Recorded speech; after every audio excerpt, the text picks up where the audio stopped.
Hello, my name is Eddie Kingston, and this is my revised presentation on my research paper. My research question is what has been the impact of social activism by athletes from the period of Tommy Smith and John Carlos to Colin Kaepernick on politics and society? Um, I'm looking at the general impact of protest and activism by athletes on society, and I'm looking at it in three different ways. The first is on public policy changes, and the second one is on economic gains or losses uh, by industries connected to sports, and the third is on shifts in political views. Um, on the public policy side, um, I look to see if there has been any significant changes in public policy, as a result of these acts of protest and activism by athletes. And over to my right, I have a graph, data showing um, people's views on racism in America. And it's interesting that this is directly on party lines. Um, 76% of Democrats believe that racism is a big problem. Um, uh, 37% of Republicans as of 2017. And what's really interesting is the gap here um, during, from presumably from the time Trump took over to now, um, Republicans' views on whether racism is a problem in America has started to decline, whereas Democrats have started to go up. So there's a direct inverse relationship between um, whether people see racism as a big problem in this country or not. Um, uh, Republican views was steadily rising during Obama years, and then there's a sharp downward decline, and maybe that can be explained by the fact that Republicanism is now being replaced by Trumpism. Um, but when you look at the other side of the data, between blacks and whites, blacks see racism overwhelmingly as a problem, 81%, and white is only 52%. So it is a problem, and and and in looking at whether there's any uh, public policy changes, um, it's interesting to examine whether you know there's been any. Most of these protests has been about racism and police brutality and stuff like that, and really people still continue to feel as strongly about these issues as they did years ago. Um, and then I'm gonna look at, or I looked at economic gains or losses uh, by major companies connected to the sports industry. I'm going to briefly talk about Nike, and then the NFL sales, NFL ticket sales, and viewerships, and then the shifting political views, which I examine later. Um, the effect on policy. Um, it has been mainly cosmetic. Are there really tangible effects on policy? After the Michael Brown shooting in Missouri, the feds went in. They basically audited the police department over there. They looked at some of the systemic things that were wrong, and they made recommendations. But has there been any real, real substantive change in that department, or nationwide for that matter? or was it just just for the show? Um, because 5 years after Michael Brown, we still seeing these same kinds of problems. Um, even probably it's gotten worse. One would argue since the death of Michael Brown. Um, so you know, it begs the question whether we've really had any serious policy changes.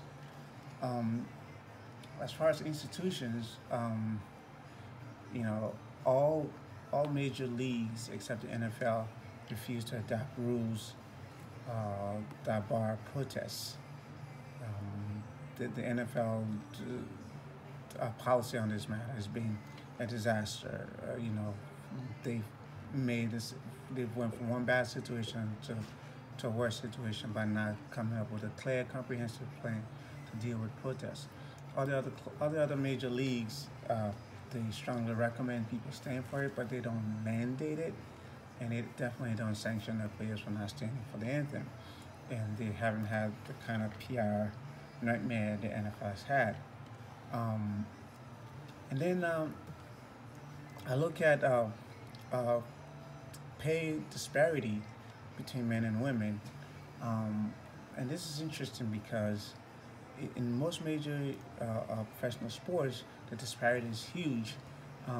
You look at the NBA and the WNBA, the average salary of for men in the NBA is 5.15 million, and $72,000 for women. Minimum wage, minimum salary is 500,000 for men and 35,000 for women. Um, but but then you look at well, down here I asked the question whether uh, Wimbledon tennis was an outlier because um, when you look at this graph, the disparity in pay uh, for the women's tennis and men's tennis at Wimbledon has virtually declined to a net zero. And part of the reason people attribute one of the reasons for this is that the women have been very vocal in standing up and fighting for this. Notably, Venus Williams in 2005 wrote an op-ed at the Washington Post, and then literally a month later, Wimbledon decided to adopt this policy of equal pay. So that's really interesting. Um, and then I look at the economic impact, um, what I call the Nike Power Play. Nike did this ad campaign with Colin Kaepernick, and initially their stock dropped for a second, and then it just shot right back up. If you look at the graph here, you see it's a sharp rise in the days immediately after the ad campaign. So Nike definitely hedged their bets, and the benefits and the gains was immediate. Um, and then I looked at generally viewership in the NFL at the height of the protests, and you will see from this graph between 2015 and 2017, viewership in the NFL has been on a steady decline, and the protest has really nothing much to do with it. It's just politicians just use that to push whatever narrative they can push. The other problems that the NFL's been having that have had their viewership decline. Everything from the bad publicity of concussion, and just a wide range of other issues. But this has been highly politicized, of course. So viewership has been down in the NFL, but it hasn't been because of the protests.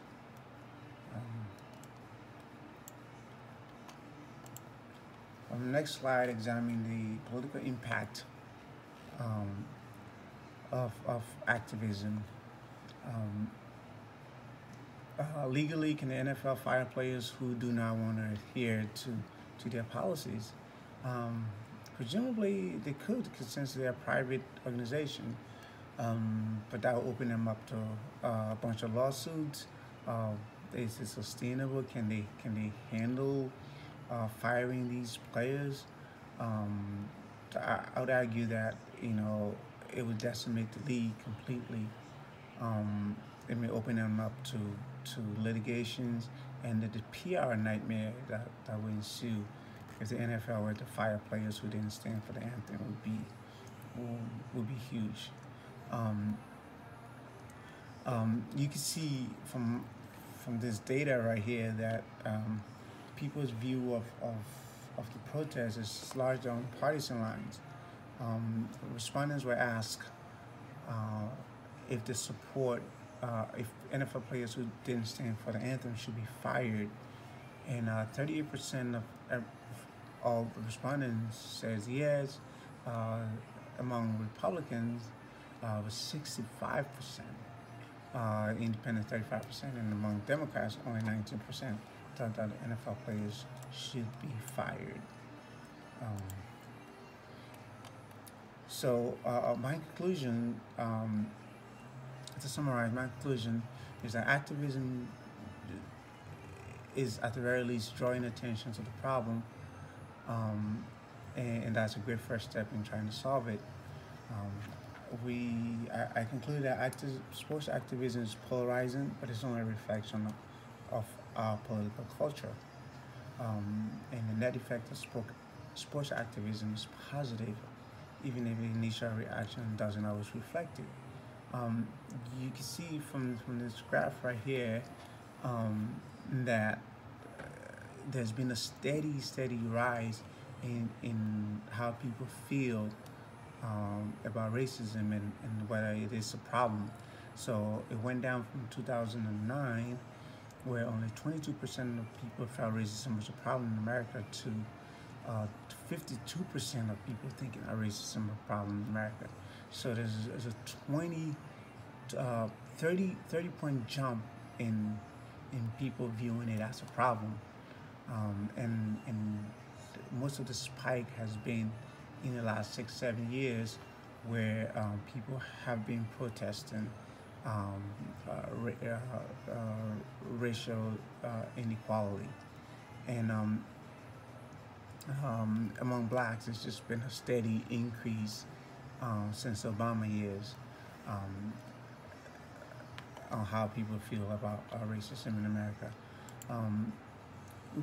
We are divided as a nation, and it's. I don't remember it being this bad. Neither can my parents, or neither can anyone I've talked to.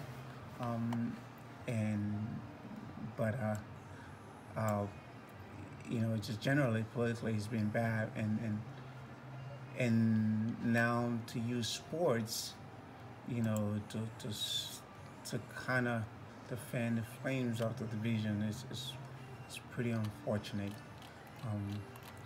But yeah, this ends my summary presentation. Thank you.